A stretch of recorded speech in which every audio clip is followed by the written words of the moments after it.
Hello everyone, welcome to APJ Abdul Kalam Education Center. এখানে CULT মানে Calcutta university ল entrance টেস্টের জন্য প্রিপারেশন করানো হয়। আর আজকের ভিডিও নিয়ে চলে এসেছি অ্যাবাউট ইংলিশের একটা টপিক। কিন্তু টপিকটা জাম্প করার আগে আমরা দেখে নেব যে টোটাল ইংলিশের সিলেবাসটা কি কি আসছে। তো ফার্স্টে আছে রিডিং কম্প্রিহেনশন, আর তারপরে হচ্ছে সিনোনিমস, অ্যান্টোনিমস, এইগুলো জেনারেলি একটা পড়বো। তারপরে লিগ্যাল সিনোনিম অ্যান্টোনিম যেগুলো আছে সেইটা একটুখানি টাচ করতে হবে। তারপরে আছে গ্রামার পোর্শন, যেটা আমরা আজকে কভার করব। তারপরে হচ্ছে সেন্টেন্স রিঅ্যারেঞ্জমেন্ট, তারপর parajumbles, idioms and phrases and error correction. এটা হচ্ছে টোটাল ইংলিশ সিলেবাস। এটা আমরা প্রত্যেকটা ভিডিওতে কভার করতে থাকবো, বাট আজকে আমরা এনেছি গ্রামার। আর গ্রামার পোর্শনেও আছে 5টা ডিভিশন। আর এই ডিভিশনের মধ্যে আছে সেন্টেন্স কারেকশন, সেকেন্ড হচ্ছে সাবজেক্ট ভার্ব এগ্রিমেন্ট, থার্ড হচ্ছে রিপোর্টেড স্পিচ, ফোর্থ হচ্ছে voice and modals, and fifth হচ্ছে অ্যাডজেক্টিভস। তো আজকের টপিকটা নিয়ে কথা বলবো, যেটা হচ্ছে সেন্টেন্স কারেকশন। তো সেন্টেন্স কারেকশন হচ্ছে যখন কোনো সেন্টেন্স দেখে মনে হয় যে এটাতে কোনো এরর আছে বা কোনো মিস্টেক আছে, তো সেটাকে কারেকশন করে লেখাটা বা কারেক্ট, এটা যেহেতু এমসিকিউ বেসড কোয়েশ্চেন প্যাটার্ন আছে, তো কারেক্ট কোনটা আছে আনসার, সেটা অপশন চুজ করে ওটাতে আনসার দিতে হয়। তো সেন্টেন্স কি করে কারেক্ট করতে হয়, তো ফার্স্টলি একটা লজিক পেতে হয়। যদি কোনো সেন্টেন্স দেখে মনে হয় যে এটা ইলজিক্যাল লাগছে, তো we have to improve the logical flow. আর চুজ করতে হবে সব থেকে অ্যাপ্রোপ্রিয়েট ওয়ার্ড যেটা ওখানে লাগবে, যেটার ব্যাপারে আজকে আমরা পড়বো। By using correct grammar and punctuation. আর রেপিটেশন একটা হয় যেটা অ্যাভয়েড করতে হয়, যেটা একটা ওয়ার্ড দুটো মিনিং আলা সেম থাকলে একটা সেন্টেন্সে সেটাকে অ্যাভয়েড করতে হয়। তো সেন্টেন্স কারেকশনের কিছু রুলস আছে যেটা আজকে আমরা পড়বো। তো রুল নাম্বার 1 হচ্ছে the articles a, an or the are not used with words such as kind of, sort of, type of, etc. তো এটার মানে হচ্ছে যখন আমরা কোনো জিনিসের টাইপ বোঝাচ্ছি, যেমন কি what type of the books you like to read এখানে লেখা আছে, তো এখানে বুকস এর আগে আর্টিকেল লাগিয়েছে দ্য। এই দ্যটা কিন্তু লাগবে না, এটা দেখলেই হবে ইনকারেক্ট। কারণ কি এখানে আমরা বুকস এর টাইপ জিজ্ঞেস করছি, what sort of, what kind of. তো কারেক্ট হবে যখন আমরা এই দ্যটাকে কেটে দেবো, what type of books do you like to read. এটা ইন্টারোগেটিভ সেন্টেন্সেও সেম আসবে, এটা হচ্ছে অ্যাসার্টিভ সেন্টেন্সেও সেম আসবে। যখন কোনো টাইপের জিনিসের ব্যাপারে কথা বলা হচ্ছে, তখন আমরা আর্টিকেলস গুলোকে অ্যাভয়েড করব। আরেকটা এক্সাম্পল আছে ইনকারেক্ট, যেটা what sort of an insect is that. এখানে জিজ্ঞেস করা হচ্ছে যে ইনসেক্ট, একটা ইনসেক্টের ব্যাপারে জিজ্ঞেস করা হচ্ছে, কিন্তু তাও অ্যানটা লাগানো যাবে না। কারেক্টলি বলতে গেলে এটাকে বলতে হবে যে what sort of insect is that. কারণ কি এখানে কি ইনসেক্টটা কি সেটার ব্যাপারে জিজ্ঞেস করা হচ্ছে। এটা হলো রুল নাম্বার 1। দেন রুল নাম্বার 2, এটা হচ্ছে sentences with words each of, one of, none of is always followed by a plural form of the noun.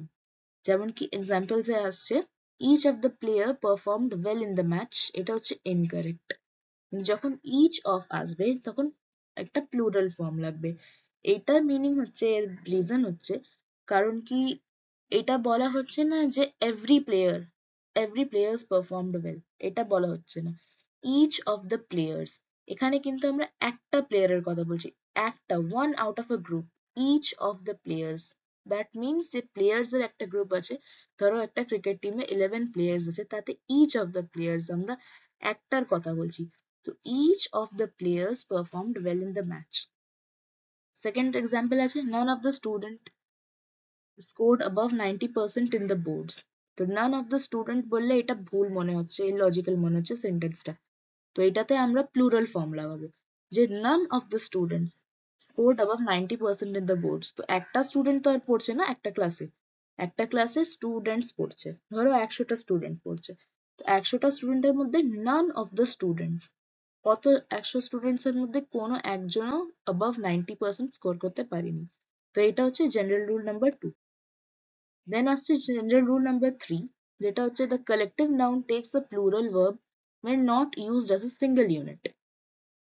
Example দেওয়া আছে, ইনকারেক্টটা হচ্ছে the resources was divided based on it's expertise, কিন্তু correct হচ্ছে The resources were divided based on their expertise. এখানে plural verb কেন form হচ্ছে, কারণ কি এটা হচ্ছে কালেকটিভ নাউন।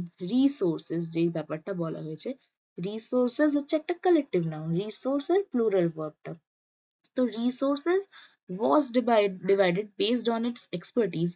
এটা হয়ে যাচ্ছে was আমরা ইউজ করি যখন কিছু সিঙ্গুলার জিনিস থাকে, যেমন কি I was playing, he was eating, তো was। কিন্তু যখন আমরা কোনো প্লুরাল ফর্মে কথা বলি, যেমন কি যদি আমরা বলি কি they, তখন আমরা বলবো না was, they was eating টা কিন্তু ভুল হচ্ছে, they were eating হবে। তো সেরকমই যখন কালেকটিভ নাউন থাকবে মানে একটার থেকে বেশি হচ্ছে, তো যখন একটার থেকে বেশি জিনিসের কথা আমরা বলছি তখন the resources were divided based on their expertise। It's their plural there, R was এর plural were। এটা আমরা ইউজ করব যখন একটা কালেকটিভ নাউন থাকবে, তখন আমরা প্লুরাল ভার্ব ইউজ করব। সেন্টেন্স কারেকশন রুল নাম্বার 4, এটা হচ্ছে use present continuous tense rather than simple present tense when the recurring action is problematic। যখন এইটাতে একটু বুঝতে হবে যে যখন রিকারিং অ্যাকশন, যে অ্যাকশনটা হচ্ছে যেটা প্রবলেম্যাটিক হচ্ছে, সেটাকে আমরা প্রেজেন্ট কন্টিনিউয়াস টেন্স ইউজ করব rather than simple present tense. কারণ এটা রিকারিং অ্যাকশনটা যেটা প্রবলেম্যাটিক হচ্ছে, প্রবলেমটা কিন্তু এখনো সলভ হয়নি, প্রবলেমটা এখনো হচ্ছে। তো প্রবলেমটা যখন চলছে তখন সিম্পল প্রেজেন্ট টেন্সটা লাগবে না, তখন কন্টিনিউয়াস টেন্স, কারণ কি প্রবলেমটা কন্টিনিউয়াস ফর্মে আছে, এখনো সলভ হয়নি। যেমন কি she always hits me without any reason, এটা ইনকারেক্ট হচ্ছে, কারণ কি she always hits me টা হয়ে যাচ্ছে যে ও সবসময় আমাকে হিট করে, কিন্তু she is always hitting me without any reason এটার মানে হচ্ছে যে জিনিসটা চলছে, she is always hitting। সেরকমই Rita always taunts me without any particular reason, দেখতে সেন্টেন্সটা ঠিক মনে হচ্ছে কিন্তু always taunts me টা হচ্ছে ইনকারেক্ট। যদি আমরা ঠিকভাবে বলতে চাই তাহলে Rita is always taunting me without any particular reason, মানে ও সবসময় আমাকে টন্ট করছে, ওটা করতেই যাচ্ছে, এই সেন্টেন্সটা হচ্ছে, এইটা প্রবলেমটা হচ্ছে চলছে, এটা অলওয়েজ গোয়িং অন। তো এটা হলো সেন্টেন্স কারেকশন রুল নাম্বার 4। তারপর রুল নাম্বার 5 হচ্ছে if in a sentence two action clauses are to take place in the future, use simple present tense for conditional clause and the simple future tense for the other clause। এই জিনিসটা একটা example দিয়ে বুঝি। The moment she will enter the room, we will start singing the birthday song। এটা ভুল হচ্ছে, কারণ কি the moment she will enter the room, we will start singing the birthday song, এটা অনেকটা ইললজিক্যাল মিনিং হচ্ছে। কারণ কি এখানে দুটো অ্যাকশন ক্লজ আছে, একটা হচ্ছে enter, she will enter the room, এটা একটা কাজ করছে, she একটা কাজ করছে, আর we কি কাজ করছি, আমরা আমরা কাজ করছি we will start singing the birthday song। তো যখন দুটো অ্যাকশন ক্লজেস এসে যাচ্ছে আর দুটোই ফিউচারে হচ্ছে, তখন কন্ডিশনাল ক্লজ যেটা হচ্ছে we will enter, we will start singing, দুটোর মধ্যে যেটা কন্ডিশনাল ক্লজ হচ্ছে সেটাতে আমরা সিম্পল প্রেজেন্ট টেন্স লাগাবো। যেমন কি এখানে কন্ডিশনাল ক্লজ কোনটা, she will enter the room, এটা হচ্ছে কন্ডিশন, আমরা যে স্টার্ট করব সিঙ্গিং দ্য বার্থডে সং, আমরা কোন কন্ডিশনের উপরে এটা স্টার্ট করব, আমরা এই কন্ডিশনের উপর স্টার্ট করব যে ও যেই রুমে এন্টার করছে আমরা বার্থডে সংটা সিং করছি, তো এইটা হচ্ছে আমাদের কন্ডিশন। তো যে কন্ডিশনটা হচ্ছে, কন্ডিশনটা থাকবে পুরোপুরি সিম্পল প্রেজেন্ট টেন্সে, আর যেটা আমরা করতে চলেছি কন্ডিশনের উপরে যেটা ডিপেন্ডেন্ট ভ্যারিয়েবল হচ্ছে, সেটা হচ্ছে আমাদের সিম্পল ফিউচার টেন্সে থাকবে। তো এটার কারেক্ট ফর্ম কি হবে, the moment she enters the room we will start singing the birthday song. এটা হয়ে গেল। এবার হচ্ছে সেন্টেন্স কারেকশন রুল নাম্বার 6। তো রুল নাম্বার 6 আমরা দেখব যে ফর ইম্পসিবল পাস্ট কন্ডিশনস, যেটা মানে ইম্পসিবল, যেটা হবেই না, use past perfect, and for its likely results use would plus have plus third form of the verb। Past perfect is used for impossible past conditions। এটা আমরা এক্সাম্পলের সাথে বুঝি। যেমন কি এখানে লেখা আছে if Jacob would have called me, I would have picked him up from the airport। কিন্তু would have called me এটা হয়ে গেল কারণ কি জ্যাকব অলরেডি এয়ারপোর্ট থেকে বাড়িতে এসে গেছে। তো এখানে যে স্পিকারটা সে বলছে যে যদি জ্যাকব আমাকে কল করতো তাহলে I would have picked up picked him up from the airport, যদি আমাকে কল করতো। কিন্তু এটা হয়ে যাচ্ছে একটা ইমাজিনারি ওয়ার্ড, কারণ কি would have, ও তো চলে এসছে, এখন তো আর এটার ব্যাপারে কিছু করা যাবে না, ওটা হয়ে গেল past। তো এইটা would have আমরা ফিউচারের সময় ইউজ করি, তো এটা past হয়ে গেছে, তো এটা এখন হয়ে যাবে null। সুতরাং কারেক্টটা হবে if Jacob had called me I would have picked him up from the airport। তো এটার মানে কি হচ্ছে, যদি জ্যাকব আমাকে কল করতো, would have টা হয়ে যাচ্ছে ফিউচারে আমরা লাগাচ্ছি, তাহলে কারেক্টটা হবে had called me, যদি আমাকে কল করতো I would have picked him up from the airport। তো এতে কি বুঝলাম, ফর ইম্পসিবল পাস্ট কন্ডিশনস, যেটা হয়ে গেছে পাস্টে আর যেটা আর ফেরত করা যাবে না, use past perfect, and for its likely results use would plus have plus third form of the word। Past perfect is used for impossible past conditions। তো এটাই হলো সেন্টেন্স কারেকশন রুল নাম্বার 6। আচ্ছা, রুল নাম্বার 7 হচ্ছে, এটা হচ্ছে রেপিটেশনের ব্যাপারে। তো এখানে বলেছে প্রথমে যে no word that has the same meaning or stands with the same meaning whatsoever in a sentence cannot be used in a repetitive manner। এটাও এক্সাম্পলের সাথে বুঝি, যেমন কি Ram returned back from Mumbai.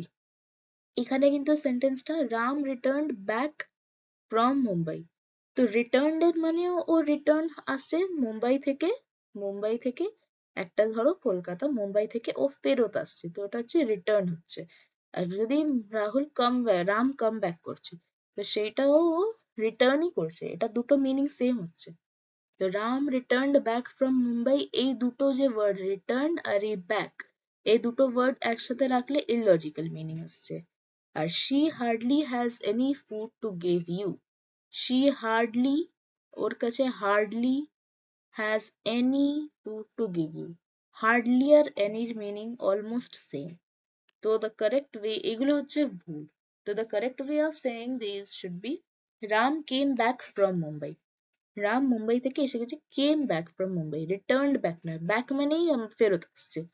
কারণ কি রাম ওয়েন্ট টু মুম্বাই, এটা হয়ে যাবে রাম গেছে, কিন্তু যখন কেম ব্যাক, যখন ব্যাক আমরা লিখছি, ব্যাক মানে ও ফেরতই আসবে। তো Ram came back from Mumbai. আর সেকেন্ডটা হচ্ছে she has no food to give you, she hardly has any food to give you, hardly আর এটা সেম, ওটা রেপিটেশন হচ্ছে না, ওটা কিন্তু সেম মিনিং হচ্ছে। তো সেম মিনিং যখন হবে তখন আমরা ওটাকে অ্যাভয়েড করব, তখন আমরা বলবো যে she has no food to give you. তারপরে sentence correction rule number 8। Rule number 8 বলছে it should go without saying that the verb used in the statement should be appropriate for the subject that is being discussed। আচ্ছা, এটা হচ্ছে subject verb agreement, যেটা আমরা পরের ভিডিওতে দেখব, যেখানে ওটাকে আমি আরো ডিটেইল ভাবে বুঝাবো সাবজেক্ট ভার্ব এগ্রিমেন্টটা, কিন্তু সেন্টেন্স কারেকশনে ওই একটা বড় রোল প্লে করছে। যেমন কি একটা ভার্ব ওটা যে সাবজেক্টের সাথে যেন মিলে যায়, ওটা should be appropriate, either the multiple or the singular should be used for both at the same time। তো আমরা কি পাচ্ছি, একটা স্টেটমেন্টে either একটা সিঙ্গুলার ব্যাপারে, সিঙ্গুলার থিং এর ব্যাপারে কথা হচ্ছে, হয় একটা প্লুরাল থিং এর ব্যাপারে কথা হচ্ছে। তো এখানে আমরা দেখতে পাচ্ছি if the sentence starts with each, anyone or everyone, then the appropriate verb form is singular। যখন each, anyone, everyone, যেমন কি আমি একটু আগে যেটা এর আগের স্লাইডে বোঝালাম যে each one of us is having meal, ধরো এটা বলছি each one of us is having meals, বা each one of them passed the board's exam। each one of them মানে বোঝানো হচ্ছে যে each one of them মানে একটা গ্রুপ থেকে একটা লোকের কথা আমরা বলছি, each one of them। তো এখানে এটা আমরা বোঝাচ্ছি যখন each, anyone or everyone, যখন এরম collective এ কথা হচ্ছে, তখন সেখান থেকে একজনের ব্যাপারে কথা হলে সেটা সিঙ্গুলার হবে, each, anyone or everyone। আর যদি both of the sentences subjects are singular, then the verb used in those sentences will be singular as well। যখন একটা সেন্টেন্সে সাবজেক্ট গুলো সিঙ্গুলার আসছে, তাহলে verb যে ইউজ হবে সেটাও সিঙ্গুলারই হবে, কারণ even if they comprise either or and neither nor pairs, when one or both of the subjects are multiple, the corresponding verb must also be plural। এটা একটা এক্সাম্পল আমি বলে দিচ্ছি, এটা হচ্ছে একটা ধরো এক্সাম্পল হচ্ছে the cat mews when he is hungry। একটা ক্যাট, ওটা মিয়াও হচ্ছে ওদের পার সাউন্ড, তো ওইটা বের করছে যখন ও হাংরি হচ্ছে। One cat meows, but the cats meow when they are hungry. ক্যাটসরা সবাই মিলে কি বলছে? Meow when they are hungry. এটা যখন আমরা সিঙ্গুলারের ব্যাপারে কথা বলছি তখন ভার্বটা হবে প্লুরাল, আর যখন ভার্বটা প্লুরাল হচ্ছে তখন সাবজেক্টটা হবে সিঙ্গুলার। যেমন কি মাইক প্লেস দ্য গিটার। ধরো মাইক একটা ছেলে, সে হচ্ছে play the guitar, Mike plays the guitar, Mike play the guitar কিন্তু ভুল হচ্ছে, মাইক গিটারটা বাজে, কিন্তু my friends play the guitar. যখন মাই ফ্রেন্ডস ব্যাপারে এখানে কথা হবে, যখন একটা কালেকটিভ নাউন ব্যাপারে কথা হবে, তখন হয়ে যাবে মাই friends play the guitar. So there is frequently a misunderstanding regarding the difference between the use of I and me. যখন I and me এর ব্যাপারে কথা হয় তখন একটা কনফিউশন এসে যায়। যেমন কি I, এখানে আমি গিটারের একটা এক্সাম্পল দিলাম, যেমন আই প্লে দ্য গিটার। এখানে কিন্তু আমরা একজনেরই কথা বলছি, আই মানে মাইসেলফ, কিন্তু আমরা এখানে সাবজেক্ট ভার্ব ফর্মটা আমরা কিন্তু প্লুরাল ইউজ করছি না, আমরা সিঙ্গুলার ইউজ করছি, কারণ কি এটা নিজের ব্যাপারে কথা হচ্ছে। এইগুলো হচ্ছে কিছু এক্সেপশনস, যেটা আমি আরো ভালো একটা নতুন ভিডিও আনবো যেখানে সাবজেক্ট ভার্ব এগ্রিমেন্টটা আমরা পুরো করে নেবো। আর এটা সেন্টেন্স কারেকশন রুল নাম্বার 9, এটা হচ্ছে parallelism. So what exactly is meant by the term parallelics when it's applied to a sentence? It may have something to do with the manner in which the assertion is organized. To put it another way, different phrases and words that achieve the same function should be used in the same structure whenever possible. এটাও রেপিটেশনের মতোই একটা, যেমন কি example দিয়েছে, প্রথমে ইনকারেক্টটা দেখবো, যে Simran likes to dance, sing and cooking. এটা ইনকারেক্ট। কারণ কেন ইনকারেক্ট? কারণ কি এখানে ফর্মটা হচ্ছে হয় ডান্স লিখবে, ডান্স লিখেছে, সিং লিখেছে, কিন্তু কুকিংটাতে আবার আইএনজি অ্যাড করেছে।